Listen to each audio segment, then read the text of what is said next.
Yeah. Ooh, yeah. It's boy Barrett Doll. Know what I'm saying? Know what I'm saying? Guys, Barrett Doll here. Just want to make a video here, guys, on the topic of speech classes in college. You know, pretty much all colleges and universities now require the students to take at least one speech and debate class. You know, just kind of like they all require everybody to take success in college and life. You know, and all the other crap that they make people take when you're in undergrad, when you're in undergraduate school, right?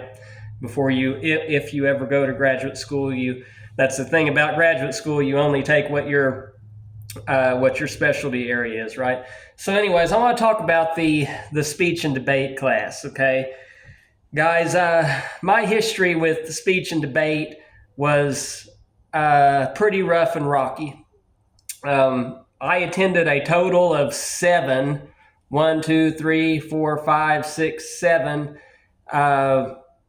different universities.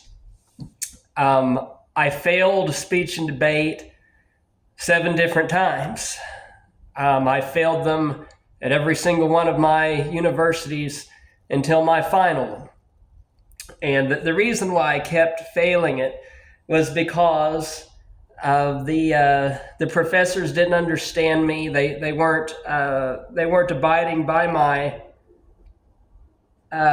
plan, and they also my help plan that I had, and also my accommodations. Excuse me. They also were wanting me to stand up there and talk like a robot.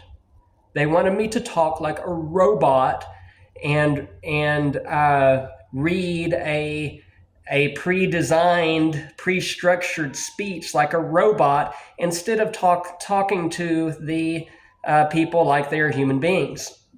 And I'm simply not going to do that. So I had a lot of negative anxiety about when I was at my final university, already working towards grad school. I was so afraid that I was going to fail it again because I had failed it so many times prior.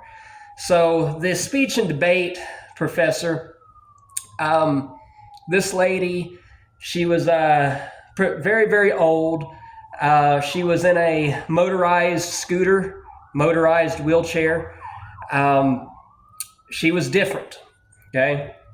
I went to her office and I explained to her that I had many other failed attempts at the speech class at other institutions, at other universities.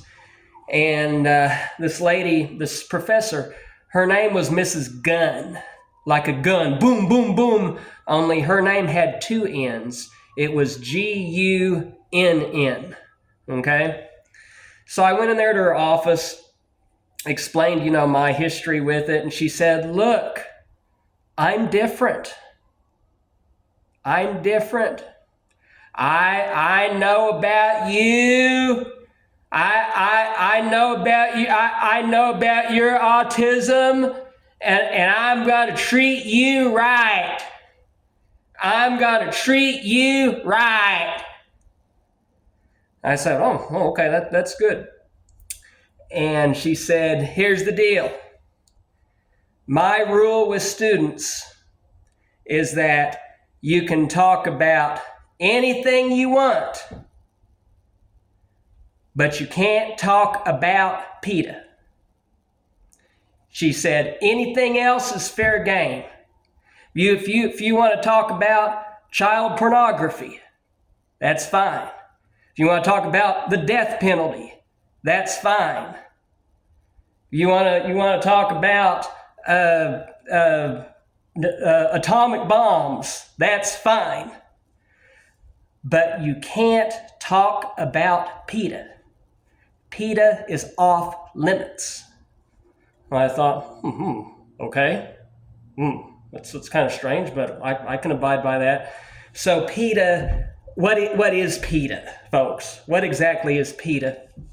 PETA, P-E-T-A, It stands for People for the Ethical Treatment of Animals. What it is, guys, it is it's a political organization of activists who propagate that animals should not be eaten or consumed by humans.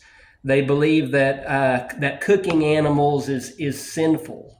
Cooking a chicken or beef, they're against all of that.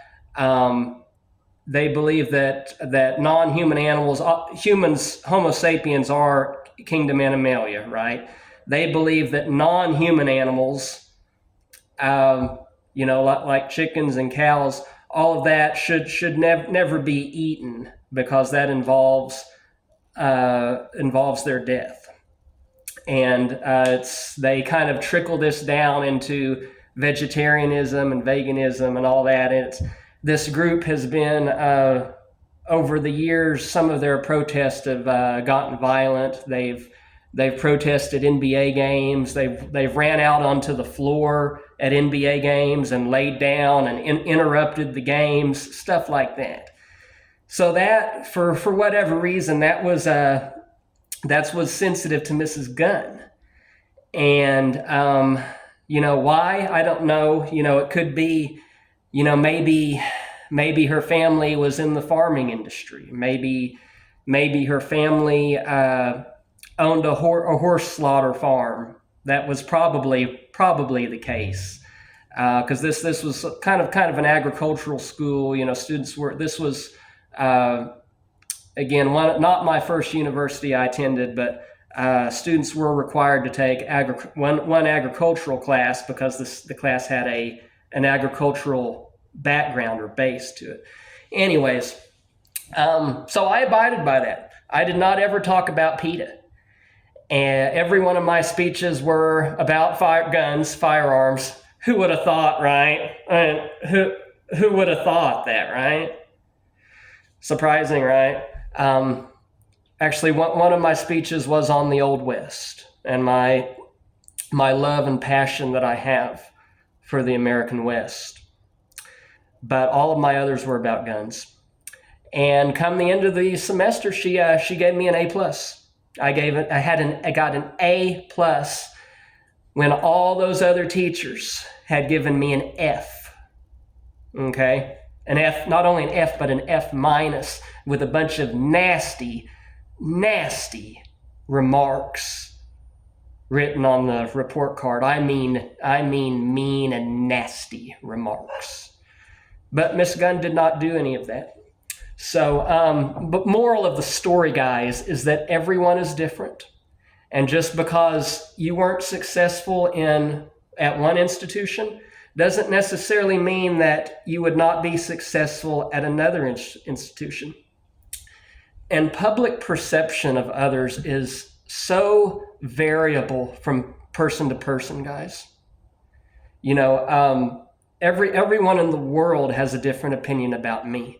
I have many people that think negatively about me, but those that have spent time around me and my family have a very, very, very, very high positive opinion about me personally. My coaches, certain professors, all of that. So that's the moral of the story. Everyone is different. Guys, the biggest problem with universities now is the core curriculum. If you're there to be a mathematician, you shouldn't be studying anything but math. You should be there learning mathematics and algorithms and algebraic proofs. You shouldn't be there learning English and history and speech and debate and bullshit. Okay? I got all that in elementary. I got all that in junior high. I got all that in high school. That's the whole problem with college now, aside from worms that stand up there giving political beliefs, is that they make you take so much shit that has nothing at all to do with your major. If I'm a scientist, I should be there studying only science. If I'm a mathematician, I should be there only studying math. Okay? That's all there is to it. They need to fix that. People would be a lot more successful in college, and our society would function much more proficiently. Our society would be effective, like in the Oriental part of the world, in the Far East,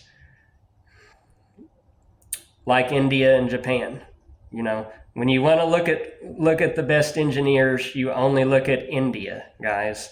If you want to find the best mathematicians, you only look at Japan and Southeast Asia.